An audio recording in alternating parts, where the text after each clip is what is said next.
Good afternoon everyone. Last video में हमने पढ़ा था why does a country need a constitution, कि एक कंट्री को कॉन्स्टिट्यूशंस की नीड क्यों होती है। एंड आंसर आंसर में हमने पढ़ा था कि because A constitutions have a several purpose a country.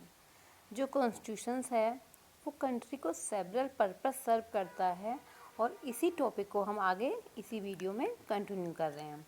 Another important function that a constitutions play in democracy is to ensure that a dominant group does not use its power against other less powerful people or groups।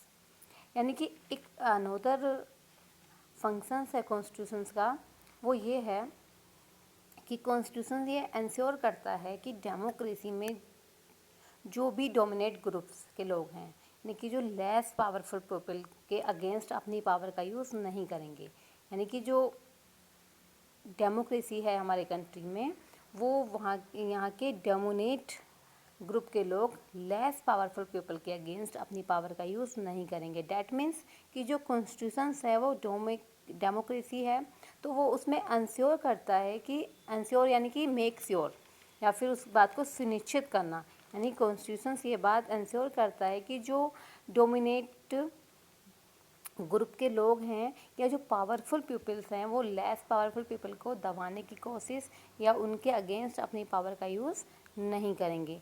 अब dominate group में जो वो कौन से लोग आते हैं, तो डोमिनेट ग्रुप्स में वो लोग आते हैं जो बिजनेस क्लास के लोग होते हैं, यानी कि रिच पीपल होते हैं, अपर कास्ट के लोग होते हैं, और जो उनकी मेजोरिटी जो होती है वो ज़्यादा होती है, वो मेजोरिटी ग्रुप के लोग होते हैं।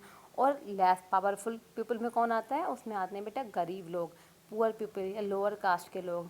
यानी कि मेजोरिटी के लोग उसमें जो मतलब लेस पावरफुल लोग होते हैं उसमें माइनॉरिटी के लोग आते हैं। तो कॉन्स्टिट्यूशन ये इंश्योर करता है कि जो डोमिनेट ग्रुप के लोग हैं, यानी कि जो रिच पीपल हैं वो पुअर पीपल के अगेंस्ट, और जो अपर क्लास के लोग हैं वो लोअर क्लास के अगेंस्ट कोई भी मतलब किसी भी पीपल को परेशान नहीं करेंगे। यानी कि रिच पीपल पुअर पीपल को और अपर क्लास के लोग लोअर क्लास के पीपल को परेशान नहीं करेंगे, उन्हें किसी तरीके से दबाएंगे नहीं, और ना ही उनके अधिकारों को छीन सकते हैं। तो ये हमारा जो कॉन्स्टिट्यूशन है ये इंश्योर करता है कि इसलिए ही एक जो कंट्री को कॉन्स्टिट्यूशन की नीड होती है।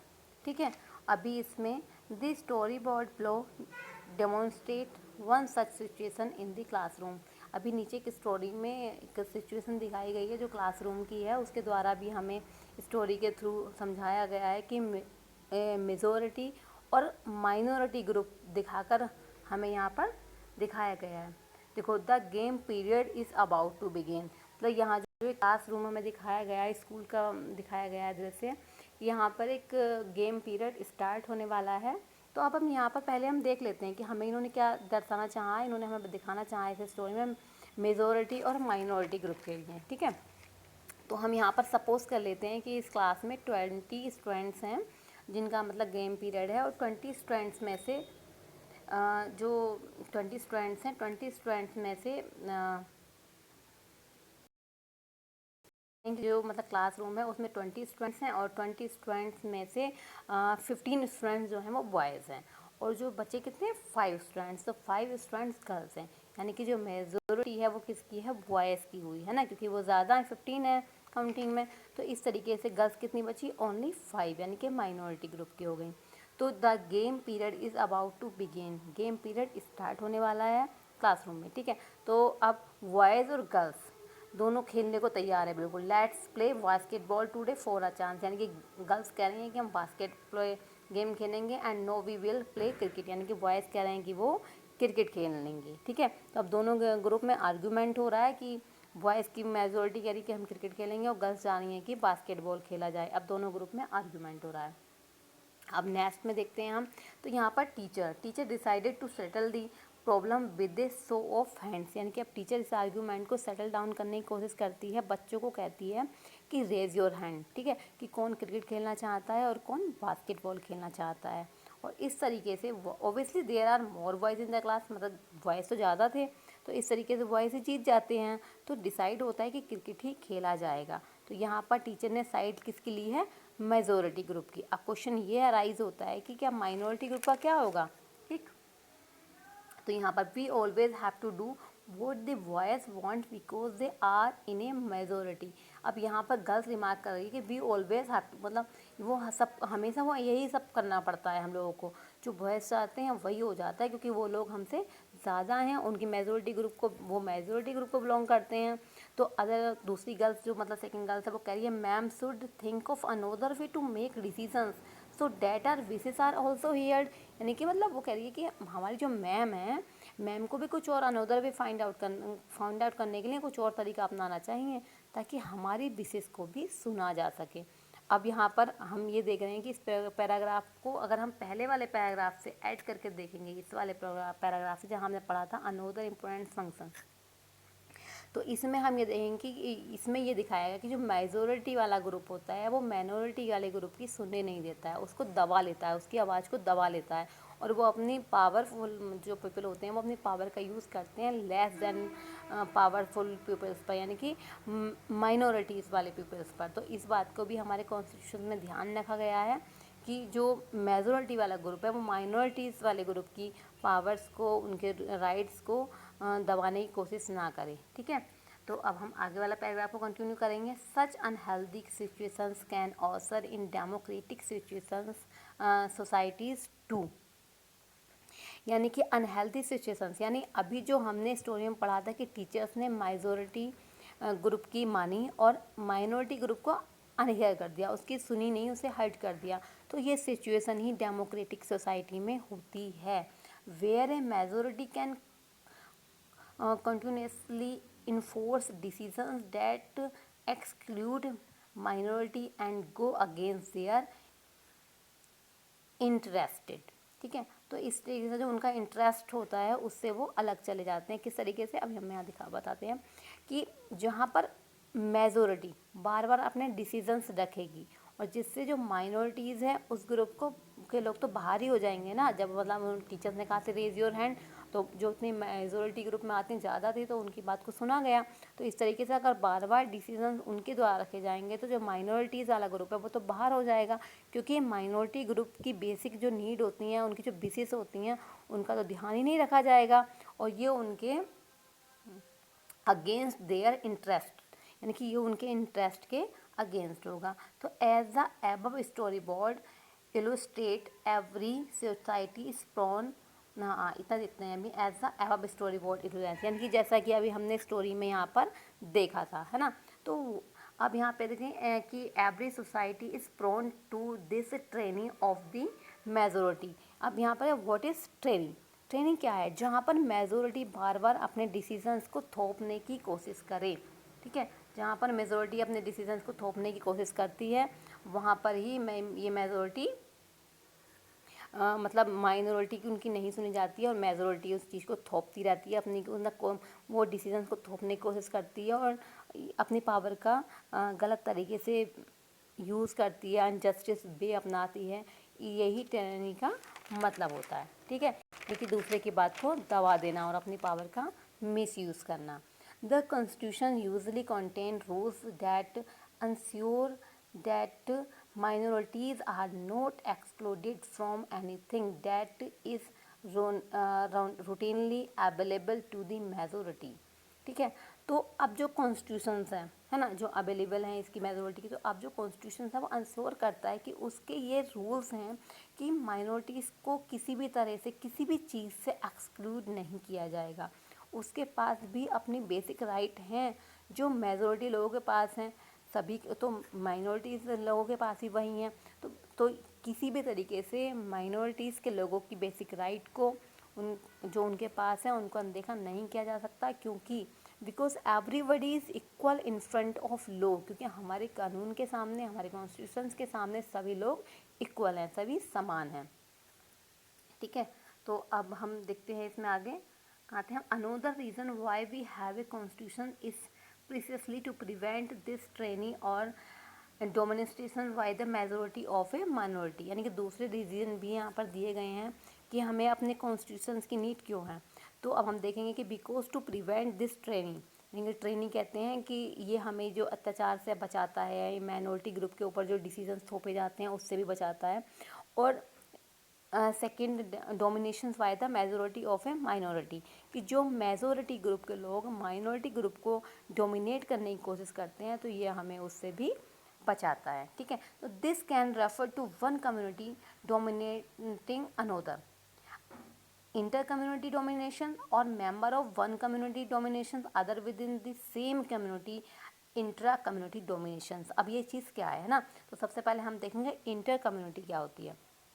इंटर कम्युनिटी यानी कि ये इंटर कम्युनिटी डोमिनेशंस किसे कहा जाता है, तो जब एक कम्युनिटी के लोग दूसरी कम्युनिटी के लोगों को सप्रास कर देंगे, यानी कि उनको दबाने की कोशिश करते हैं। जैसे मान लो हिंदू और मुस्लिम दो अलग अलग डिफरेंट कम्युनिटीज़ हैं, तो अगर एक दूसरे को ये परेशान करें या उनकी चीज़ों को दबाने की कोशिश करें, सरपास करें उन्हें, तो क्या होगा कि हिंदू मुस्लिम को और मुस्लिम हिंदू को दबा रहे हैं, है ना, तो ये हो जाती है इंटर कम्युनिटी। ठीक है, अब दूसरी है, लेकिन इंट्रा कम्युनिटी क्या है ना, लास्ट में लिखा है ना इंटर कम्युनिटी डोमिनेशन। तो इंटर कम्युनिटी डोमिनेशन क्या है, तो इंटर कम्युनिटी डोमिनेशन यानी कि एक ही कम्युनिटी के लोग अपनी कम्युनिटी के दूसरे लोगों को यानी कि सेम कम्युनिटी के लोगों को दबाने की कोशिश करते हैं।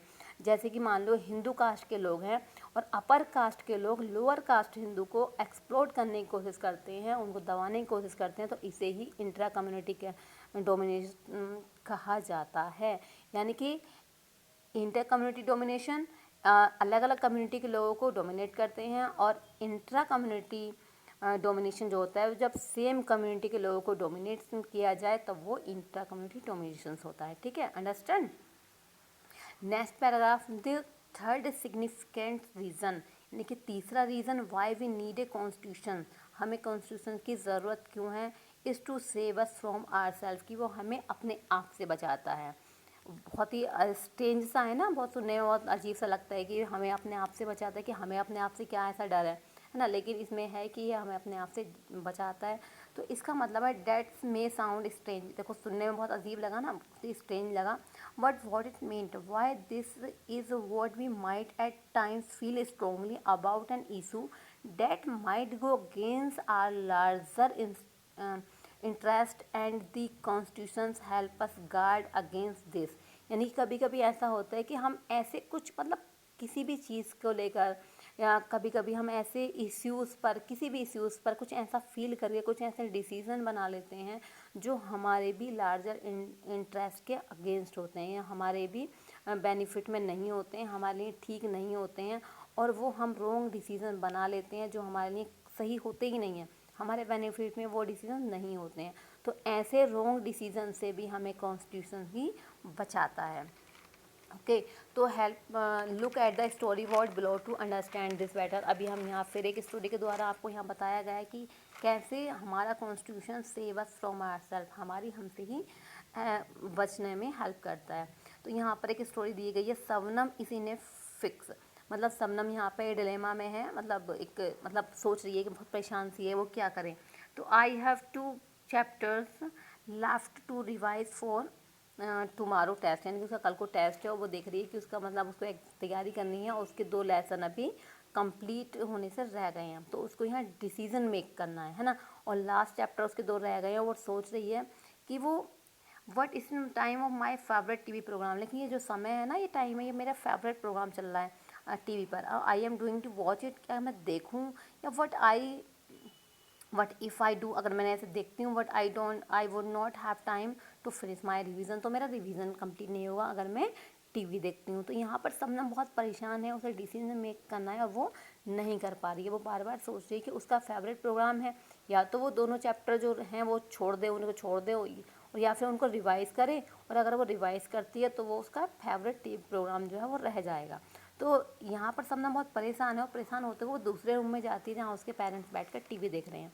वो दूसरे रूम में जाती है और तो उसकी मदर उसको देखती हैं, वो कहती हैं Shabnam why are you looking so worried, कि शबनम तुम बहुत वरीड लग रही हो, मतलब क्या हुआ तुम्हें, क्या प्रॉब्लम हो रही है उसको, वो उससे पूछती हैं। देन शबनम उनको बताती है I want to watch this TV programme, कि मुझे टीवी प्रोग्राम देखने का बहुत मन हो रहा है, but I have a test tomorrow, लेकिन मेरा कल टेस्ट है। If you all watch TV, अगर तुम सब टीवी देखोगे तो I will also want to watch, तो मैं भी देखना चाहूँगी।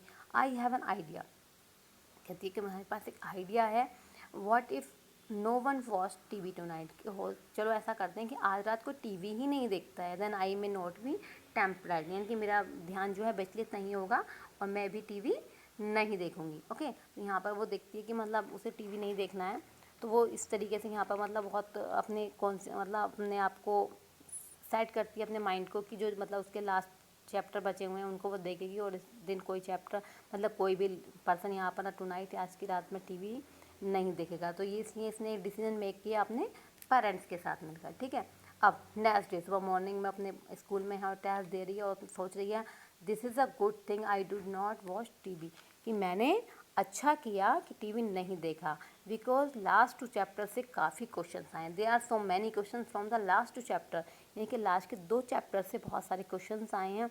तो यही डिसीजन बनाया गया है। अब कैसे बनाया था इसने अपने पेरेंट्स की हेल्प से बनाया था। तो अगर ये रॉन्ग डिसीजन बनाती है ना तो एग्ज़ाम ख़राब हो जाता, और इसने जो बनाया डिसीजन वो सही डिसीजन बनाया, अपने पेरेंट्स के साथ मिलकर बनाया। तो हमारे रॉन्ग डिसीजन से हमें कौन बचाता है, हमारा कॉन्स्टिट्यूशन से हमें हमारे रॉन्ग डिसीजन से बचाता है। हम नेक्स्ट पैराग्राफ कंटिन्यू कर रहे हैं। सिमिलरली, साधारणतः क्या होता है कि the constitution help to protect us against certain decision that we might take the could have an adverse effect on the larger principle that the country believe in, है ना, कि और भी मतलब अलग तरीके होते हैं। तो इसी तरीके से कॉन्स्टिट्यूशन हमें बचाता रहता है हमारे रॉन्ग डिसीजन से। रॉन्ग डिसीजंस यानी कि जो हम लेते हैं वो हमारे एडवर्स इफ़ेक्ट करता है ना, कि adverse effect on the larger principle that the country believe इन, देखिए हमें जो मतलब हमारे एडवर्स इफेक्ट यानी कि बुरे और गलत इफेक्ट होते हैं वो डाल सकते हैं हमारे लार्जर प्रिंसिपल्स पर। अगर हम उनको देखें तो अगर हम अपनी कंट्री के लिए रॉन्ग डिसीजन ले लें, है ना, अभी डिसीजन वो अपने लिए ले रही थी, तो अगर यही डिसीजन हम कंट्री के लिए ले लेते हैं तो वो हमारे लिए एडवर्स इफेक्ट डालेंगे। For example, it is possible that many people who live in a democracy might come to strongly feel that party politics has become so ignorant that we need a strong dictator to set this right, यानी कि बहुत सारे लोग ऐसे हैं जो मतलब example लोग पे बताया जा रहा है कि बहुत से लोग हैं कि ये फील करते हैं कि डेमोक्रेसी पॉलिटिकल जो पार्टी है इस टाइम चल रही है वो डेमोक्रेसी पॉलिटिकल पार्टी है और सही से काम नहीं कर रही है, ये इसमें करप्शंस बहुत ज़्यादा हो रहा है। तो वो सोचते हैं, उनके दिमाग में आता है कि इसी ग्रुप के मतलब लोग सोचने लगते हैं कि अगर यहाँ पर डिक्टेटर सेटअप हो जाए, ठीक है, तो उससे करप्शन ख़त्म हो जाएगा। लोगों को ऐसा क्यों लग रहा है, उनको लग सकता है ऐसा क्यों, क्योंकि ऐसे डिसीजन इमोशन में आकर ले लेते हैं वो उन्हें अपने इमोशन में अपने फ्रस्ट्रेशन में आकर ये रियलाइज़ नहीं होता कि वो लॉन्ग रन के लिए जो डिक्टेटर सीट है वो रूल हमारे लिए इंटरेस्ट यानी अगेंस्ट होगा हमारे इंटरेस्ट के। नहीं, कुछ टाइम के लिए तो डिक्टेटर हमें ठीक लग रहा है, लेकिन यह लॉन्ग रन के लिए ये सही नहीं होता, यह हमारे इंटरेस्ट के अगेंस्ट होता है। उसमें हमारी जो बेसिक नीड होती हैं उनको बहुत अच्छे से ध्यान नहीं रखा जाता, हमारी लिबर्टी हमसे छीन ली जाएगी, हमारी फ्रीडम समझे छीन ली जाती है। और अब जो डेमोक्रेसी के अंदर हमें जो भी अधिकार मिल रहे हैं, बोलने का अधिकार है, हमें सब चीज़ की फ्रीडम हमारे पास है, लेकिन डिक्टेटोरियल रूल्स में ऐसा कुछ नहीं होगा। इससे आपसे आपके राइट्स छीन लिए जाएंगे और जो भी राइट्स हमारे पास होंगे वो हमसे यहाँ पर ले लिए जाएंगे। ठीक है, तो इस तरीके से A good constitution does not allow these whims to change its basic structure। whims यानी कि whims क्या वर्ड है, WHIMS का whims का मतलब है इमोशंस या फ्रस्ट्रेशन। इसमें जो भी डिसीजन लिए जाते हैं तो इसके लिए जाते हैं उसे whims बोलते हैं। तो जो गुड कॉन्स्टिट्यूशन है, जो अच्छा कॉन्स्टिट्यूशन होता है वो अलाउ नहीं करता है ऐसे whims को कि चेंज इट्स बेसिक स्ट्रक्चर, कि वो अपने बेसिक इंस्ट्रक्चर को चेंज नहीं करता है इन सब चीज़ों से। इट डज़ नॉट अलाउ वो कोई भी ऐसे whims को नहीं मानता और अपने उसमें चेंज नहीं करता है। ठीक है, it does not allow for the easy overthrow of provisions that guarantee right of citizens and protect their freedom.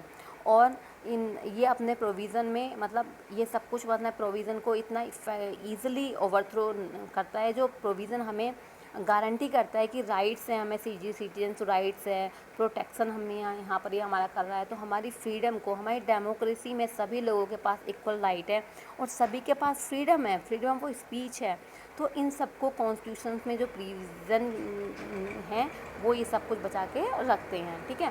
तो अब फ्रॉम द अबव डिसीजन, अब इन सब चीज़ों के लिए हमने जो पढ़ा है, you will understand that the constitution play a very important role in democratic society.